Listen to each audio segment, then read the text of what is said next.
याची संकल्पना भारतीय कृषी अनुसंधान परिषद म्हणजे भारत सरकार आणि कृषी मंत्रालय यांच्या माध्यमातून आपल्याला आपल्या नंदुरबार जिल्ह्यामध्ये हे अभियान सुरू झालेलं आहे। खरं तर हे अभियान आपल्या नंदुरबार जिल्ह्यामध्ये 29 मे पासून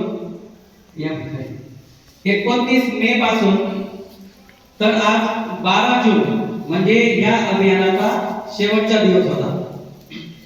खरं तर 29 तारीख पासून आम्ही जिल्ह्यामध्ये आपल्या शेतकऱ्यांशी एक अभियान चांगल्या पद्धतीने राबवावं आणि ते शेतकऱ्यांच्या फायद्यासाठी खूप चांगल्या गोष्टी आपल्याला याच्यात सांगाव्या आणि त्याच पद्धतीने आपल्याला शेतकऱ्यांमध्ये एक जागरूकता निर्माण व्हावी। बाजारातून जाऊन आणतो, कृषी सेवा केंद्रामधून आपण जाऊन आणतो। बघा आज आपण शेतकरी 100% सगळेजण कशावर डिपेंड आहे? सगळेजण बाजारातल्या कृषी सेवा केंद्रावर सगळेजण डिपेंड आहे, बरोबर का नाही? म्हणजे बियाणं आणायचं असेल तरी आपण कृषी सेवा केंद्रावर जातो, खतं आणायचं असेल तरी आपण गावामध्ये कृषी सेवा केंद्रावर जातो, औषधं आणायची असेल तरी आपण कुठं जातो? गवताचं औषध असेल, बुरशीचं औषध असेल, सगळ्या प्रकारचे औषध असेल, सगळं काही आणायला आपण शेतीमध्ये जे पण टाकायचं आहे ते सगळं आपण कुठं आणायला जातोय? सगळं बाजारात। आपण 100% आपण स्वतः कोणतीच वस्तू तयार करत नाहीये। आणि पूर्वी याच्या अगोदर आपले आजोबा वगैरे त्यांना तुम्ही विचारा की मोठ्या प्रमाणावर ते कृषी सेवा केंद्रावर न जाता सुद्धा चांगल्या पद्धतीने आपल्याला घरची शेती करायची आणि उत्पादनही चांगलं मिळायचं। आता आपण काय केलोय की आपण दुसऱ्यावर डिपेंड राहिलोय आणि दुसऱ्यावर डिपेंड राहताना कळत न कळत आपण मोठ्या प्रमाणावर खर्च तयार करतोय, खर्च करतोय आणि इकडे जर उत्पादन नाही मिळालं तर आपल्याला त्याची उधारी देण्यासाठी सुद्धा त्यामध्ये आपण सगळ्या प्रकारच्या भाज्या घेतोय। मग अशा कृषी सेवा केंद्रावर जाणं बंद करायचंय जेणेकरून आपल्याला कमी निदान आपल्याकडे 1 एकर 2 एकर शेती आपण अशी पद्धतीने तयार करायची की आपल्या शेतीमध्ये निदान आपल्याच घरच्या वस्तू वापरून आपण पिकाचं उत्पादन 100% आपण करू। आणि जमिनीला जिवंत करण्यासाठी जसं मी मगाशी म्हटलं की त्याच्यामध्ये सगळ्यात महत्त्वाचा एक प्रमुख उद्देश काय आहे की आपल्या जमिनीला जिवंत करायचे असेल तर आपल्या जमिनीला सेंद्रिय खतांचा वापर करणं अनिवार्य आहे। 100% एक घटक आपल्याला वापरणंच आहे, त्याच्याशिवाय आपल्याला पिकाचं उत्पादन किंवा जमीन चांगल्या पद्धतीने तयार करता येणार नाही। शेतकरी म्हणून आपल्या गायीच्या शेणामध्ये किंवा शेणखतामध्ये कमीत कमी 15 प्रकारचे बॅक्टेरिया आपल्या शेणामध्ये असतात। त्या शेणामध्ये ते बॅक्टेरिया आपल्या जमिनीतले बुरशी संपवायचं काम जमिनीमध्ये सेपरेट बनवलेले त्याच्यामध्ये ज्वारीचं कोंब वगैरे लागत आणि जी आपण छोटी ज्वारी खाल्ल्यावर जनावरांना विषबाधा होते, त्यामध्ये सायनाइड असते। आणि ह्यामध्ये ह्या अशा व्हरायटी तयार केल्या तर जरी खाऊ घातलं तरी जनावरांना विषबाधा होत नाही आणि हे मल्टी इंडिया आपण वर्षानुवर्ष शेतीमध्ये करतो, फक्त तंत्रज्ञानाची जोड आपल्याला या पिकामध्ये देणं अत्यंत गरजेचं आहे। तिसरा महत्त्वाचा उद्देश या अभियानाचा काय की शेतकऱ्यांनी फक्त नुसतं शेतीवर अवलंबून न राहता आपल्याला किमान आपल्या शेतीमध्ये एक जोडधंदा प्रत्येकाला असणं सर्वात आवश्यक आहे। आता तुम्ही बघा मित्रांनो, आपलं गाव आहे, आपल्या गावामध्ये एक किराणा दुकान असते, बरोबर आहे का नाही? प्रत्येक गावामध्ये किराणा दुकान, त्याच्याकडे शेती पण आहे आणि किराणा दुकान पण आहे, बरोबर? त्यांना त्या शेतीमधून पैसा मिळणार नाही, एवढा त्या किराणा दुकानातून त्याचा पैसा मिळेल, बरोबर? कोणती पण दुकान असेल, एखादा जोडधंदा असेल, सांगायचं जातंय की शेतीला आज एक पूरक व्यवसाय असणं खूप गरजेचं आहे। का बरं? कारण या वातावरणामध्ये आपल्याला शेतीमध्ये 100% शाश्वतता आपल्याला येत नाही आणि म्हणून त्याच्यासाठी शेतीमध्ये असा जोडधंदा असला तर खूप मोठ्या प्रमाणावर आपल्याला त्याचा फायदा करून घ्यायचा असतो।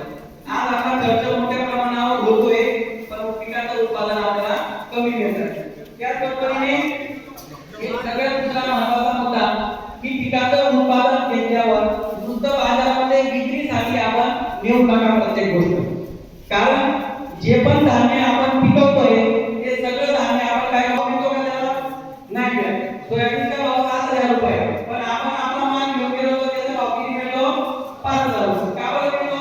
कारण त्याच्यामध्ये ग्रेडिंग बदल आहे, ए ग्रेडचा माल, बी ग्रेडचा माल आणि सी ग्रेडचा माल असे मालाची प्रत आहे। आपण ही योजना आपल्याला आपल्या धान्याचं मूल्यवर्धन करण्यासाठी ही योजना आलेली आहे गावामध्ये.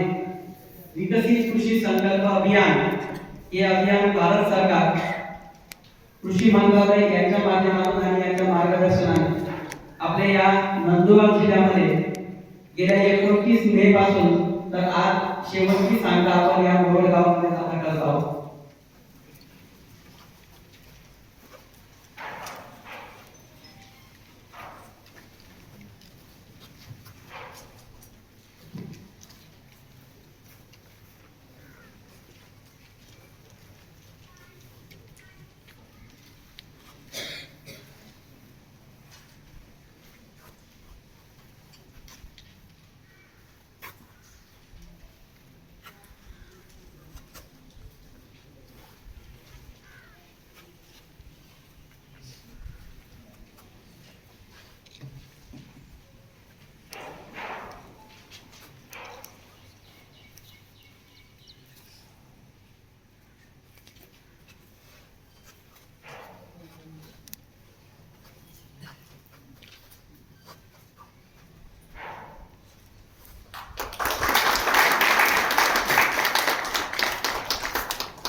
तालुकाध्यक्ष तालुकाध्यक्ष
संशोधन केंद्र आहे, राष्ट्रीय अजैविक प्रबंधन संस्था।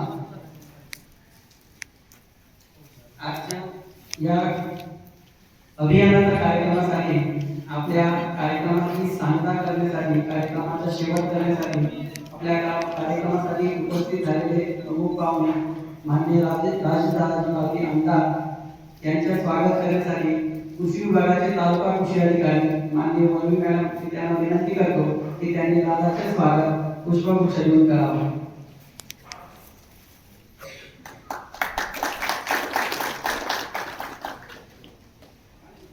धन्यवाद।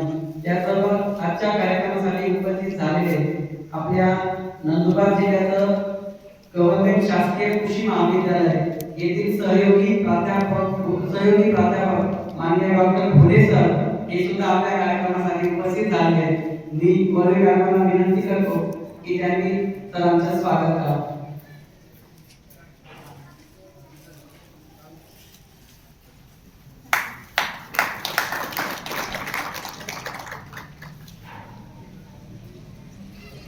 धन्यवाद। आजच्या कार्यक्रमासाठी प्रमुख मान्यवर या अभियानाच्या कार्यक्रमासाठी उपस्थित झाले सर्वांचे शब्दसुमनाने मी स्वागत करतो आणि आपले तांत्रिक सत्र आपण पुढे चालू करूया। जसं मी सुरुवातीला म्हटलं की आजच्या या अभियानासाठी आपल्याला सर्व जे कृषी क्षेत्रामध्ये काम करणारे जे सर्व कंपनीज असतील किंवा शासकीय असतील हे विविध क्षेत्रावर आपल्याला मार्गदर्शन करीत आहेत। याकरिता आपल्या मोठ्या प्रमाणावर आपल्याला रोपं पुरवण्यासाठी जशी केळीची रोपं असेल, पपईची असेल, त्यांचं मार्गदर्शन नियमित आपल्याला आपल्या नंदुरबार जिल्ह्यामध्ये असतं। याच्यासाठी मार्गदर्शन करण्यासाठी आपल्या आजच्या कार्यक्रमाला आलेले माननीय गावंडे सर मी त्यांना विनंती करतो की त्यांनी आपल्याला थोडक्यात मार्गदर्शन करावं।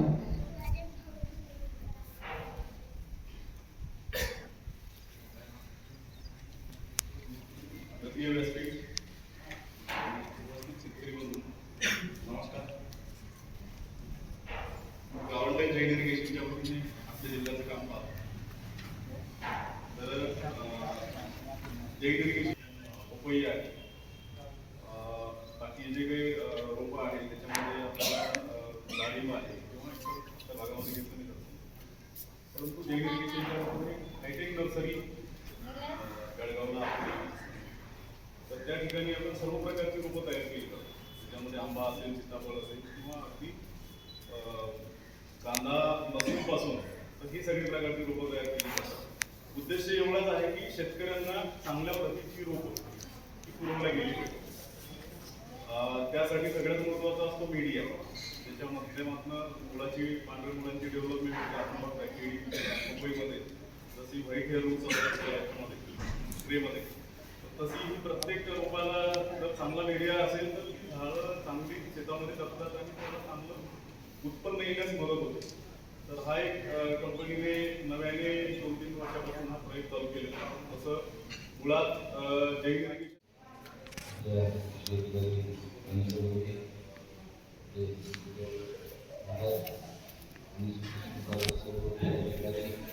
उपस्थित सर्व शेतकरी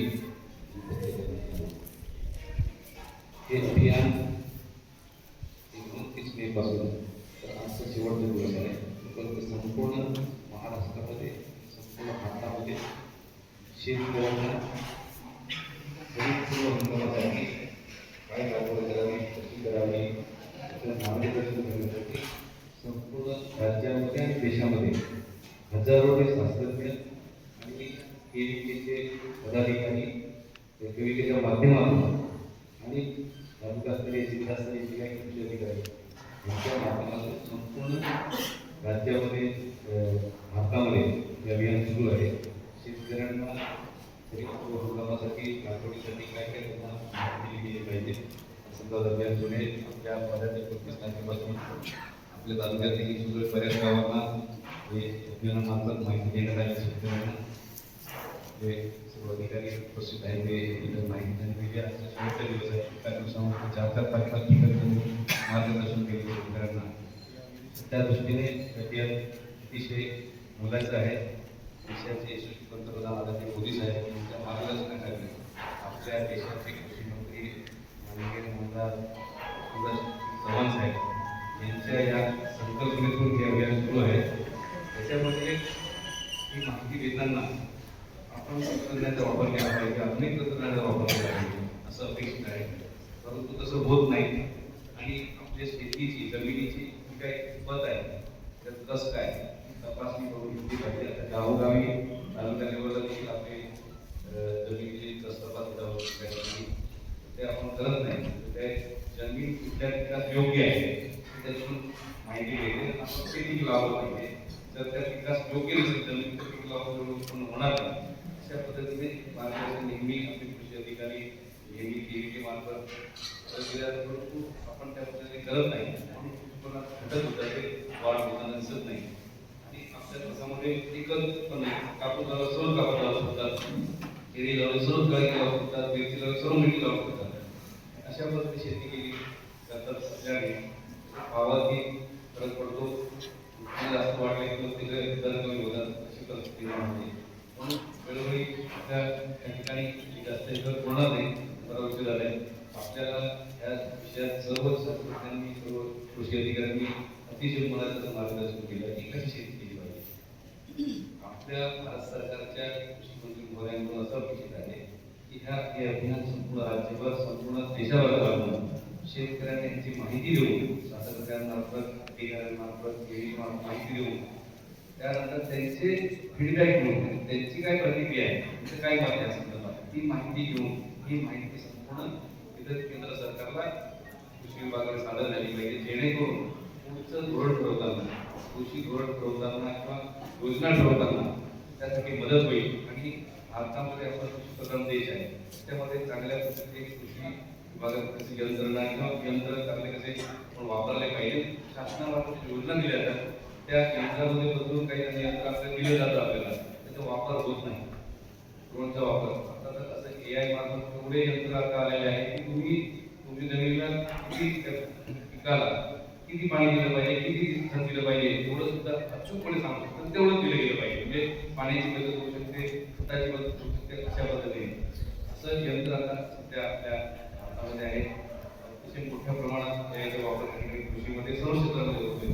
आपल्याकडे करताना दिसून येत नाही. म्हणून खास करून आदिवासी भागामध्ये आणि आकांक्षित जिल्ह्यामध्ये भारताच्या ही संकल्पना सुरू आहे राबवायचं. या माध्यमातून माहिती सर्व शेतकऱ्यांना द्यावी, आदिवासी भागामध्ये द्यावी आणि जेणेकरून त्या भागातलं उत्पन्न वाढवून शेतीचं अतिशय चांगल्या पद्धतीने आधुनिक पद्धतीने व्हावी ह्या उद्देश त्या मागचा आहे. म्हणून हे संपूर्ण अभियान आपल्या सुरू होतं. 29 तारखेला समारोप आहे आणि संपूर्ण चांगली माहिती आपल्या अधिकाऱ्यांनी शासनाने दिली. त्याचा आत्मसात करून आपण स्वतः आपल्या सोबतच्या शेतकऱ्यांनी जी माहिती देऊन त्या पद्धतीने शेतीला केली आधुनिक पद्धतीने तंत्रज्ञानाचा वापर करून केली तर नक्कीच शेतीच्या उत्पन्नात त्या ठिकाणी वाढ होताना दिसेल. आणि जमिनीचे कसं तपासून घेतला पाहिजे हे सर्वात मूळ आहे. पाणी आहे हे देखील त्या ठिकाणी केलं पाहिजे, पण आपण तसं करत नाही. तर त्यासाठी आपण आपल्या सरकारने या ठिकाणी राज्य सरकारने देखील शेतकऱ्यांना 24 तास किंवा दिवसाची 12 तास लाईट देण्याच्या दृष्टीने मोठं पाऊल उचललेलं आहे.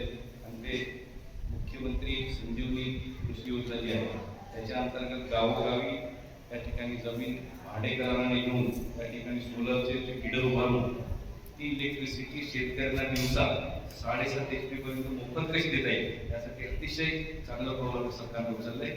हे येणाऱ्या काळामध्ये 6 महिन्यानंतर मला वाटते एवढं गतीने काम सुरू 6 महिन्यानंतर शेतकऱ्यांना दिवसाची सकाळी 6 ते संध्याकाळी 6 वाजेपर्यंत मोफत वीज शेतकऱ्यांना दिली जाईल. या पद्धतीने सरकार आपलं काम करते आणि त्याच पद्धतीने आपण देखील एवढे शासन आपल्यासाठी एवढं करतोय तर आपण देखील आधुनिक पद्धतीने शासनाची योजना आहे.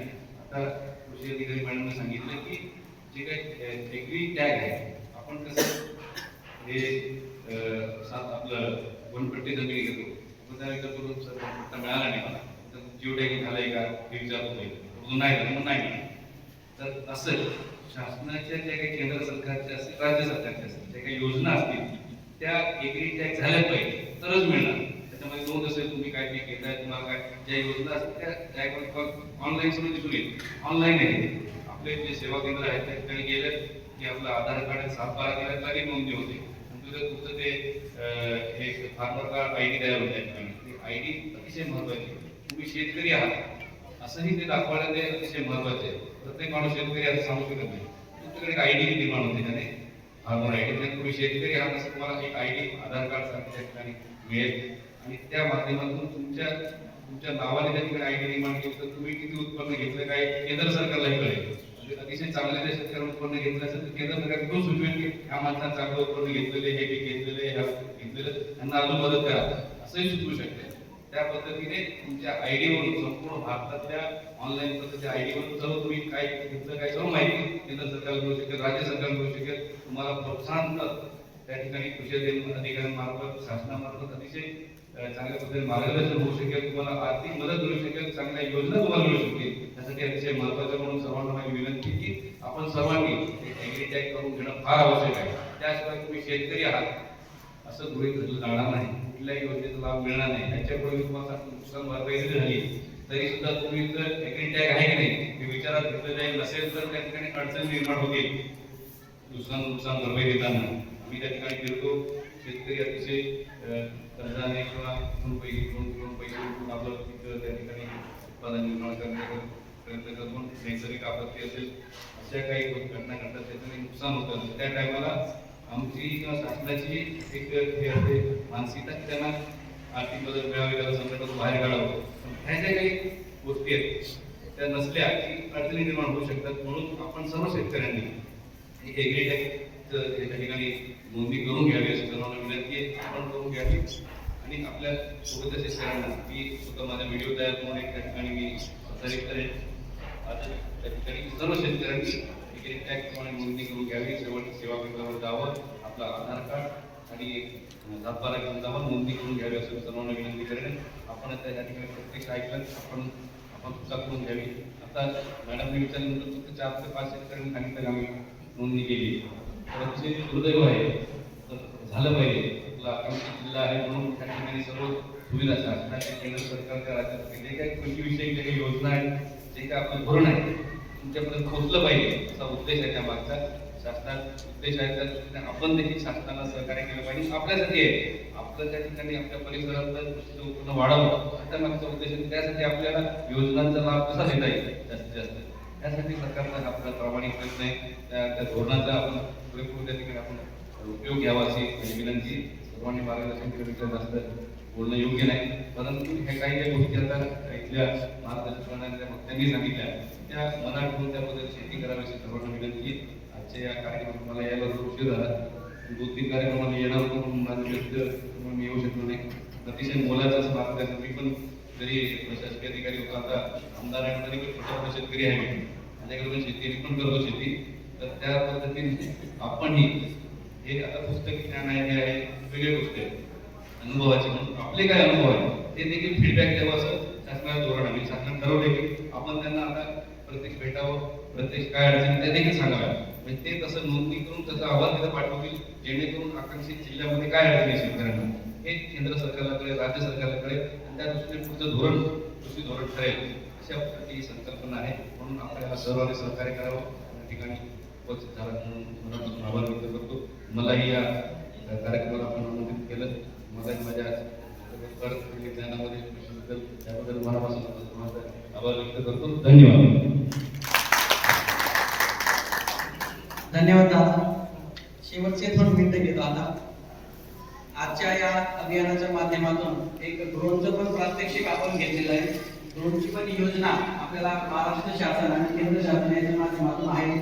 50% अनुदानावर आपल्याला ड्रोन सुद्धा आपल्या शेतीसाठी आपल्याला वापरण्यासाठी खूप आवश्यकता आहे. भविष्यात ही ड्रोन आपण वापरलाच पाहिजे.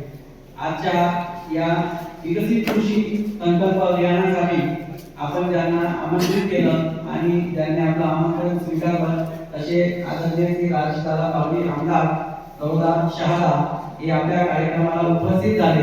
मी या अभिनयाच्या माध्यमातून त्यांचे आभार व्यक्त करतो.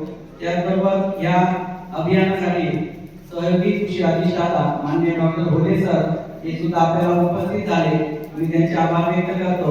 त्याचबरोबर आजच्या कार्यक्रमासाठी प्रगतीत शेतकरी आणि माजी चेअरमन कृषी विज्ञान केंद्राचे माननीय कृष्णदास भाई पाटील बोरद येथील रहिवासी आहेत. ते आपल्या कार्यक्रमाला उपस्थित झाले, मी त्यांचे आभार व्यक्त करतो.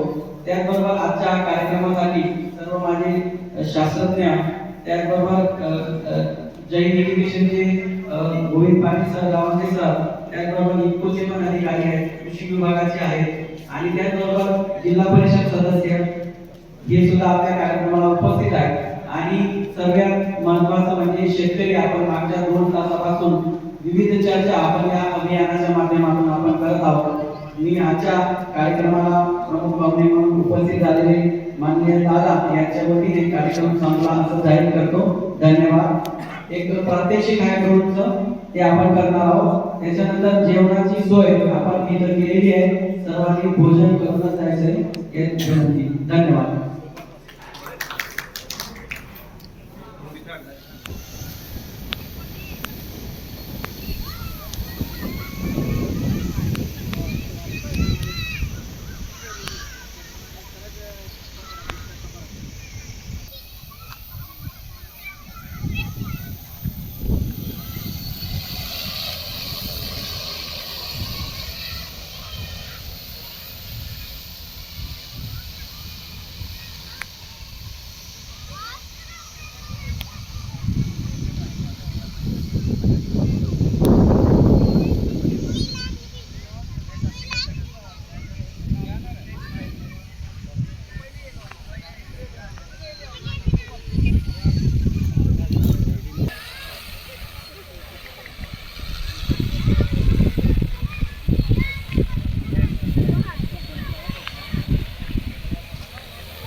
पण देखा हाँ 3 किलोमीटर है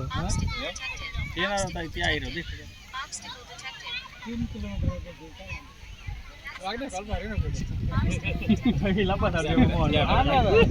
अरे बने मारा ना आपण कॅमेरा लगाड द्याल तिला इथं होईना रे देखा जाईल पडे दादा आज फिर जाऊ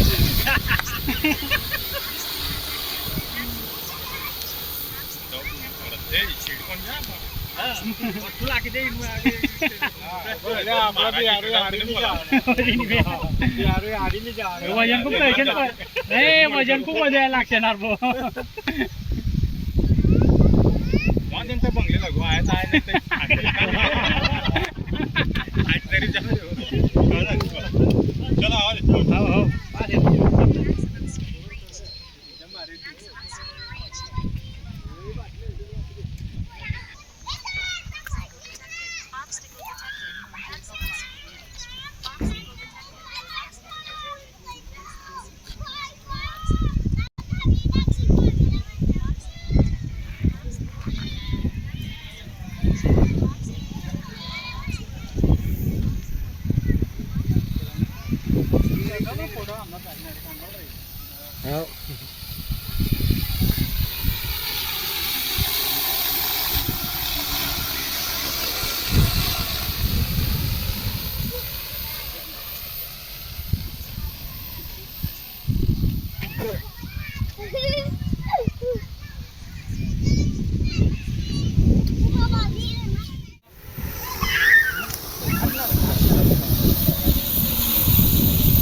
खाली